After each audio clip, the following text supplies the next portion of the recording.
A question for Sean and Elijah. I just wondered, in the second movie, how difficult was it getting used to acting with Andy Serkis? And was it even weirder when you saw the final film and he wasn't the one on screen?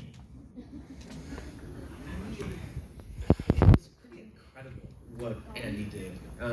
He embodied that character in person in a way that was so transportive and immersive and believable, both physically and with his voice.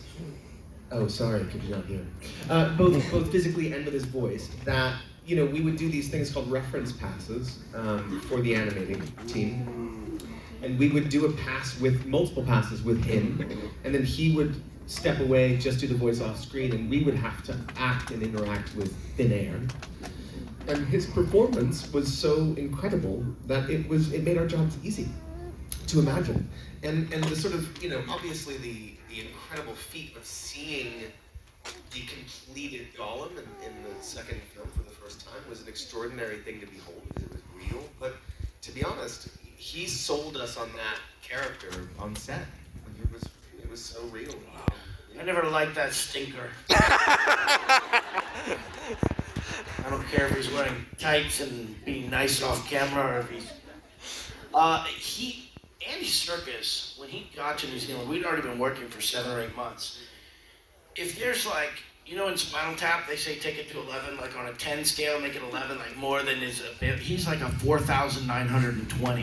He's got the wattage of that guy and his intensity, his personality was like, holy crap, we gotta step it up a little bit because we can try and keep up with this guy.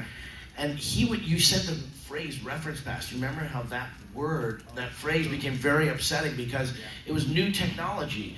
It was new that we were doing, at least to that extent. I mean, they did Roger Rabbit, but he's like, I'm giving a full performance here, and they're calling it a reference pass. Like, we don't have to care about this moment where we're doing it with him. We'll care about it once he steps off. So they changed it. I think they called it the Gollum pass or something like that.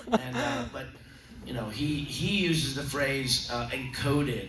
He says that the performances were encoded in our minds when we do those rehearsals and he would step off, we'd be playing that back. So it's kind of an interesting way to phrase it and think about it. But yeah, and then seeing it, we saw the same thing you guys all saw, which is just this incredible artwork with that character. And watching Peter and Fran realize what he was capable of, what the technology and the art was capable of, and they wrote towards it. They were like, oh, let's put him against a tree, and he's having a scene against himself, and so yeah, it's pretty good. Thank you. I'm sure you guys have seen it, or maybe you haven't, but in the making of, there's a sequence where you see Andy kind of, fighting to grab his breakfast of fish in an icy cold stream, and you see Andy in the Gollum suit sliding over rocks and in very shallow water trying to catch a fish that isn't there, and obviously making a real mess of his knees and his ribs and his chest, and he goes 100% for it. And if you just watch that,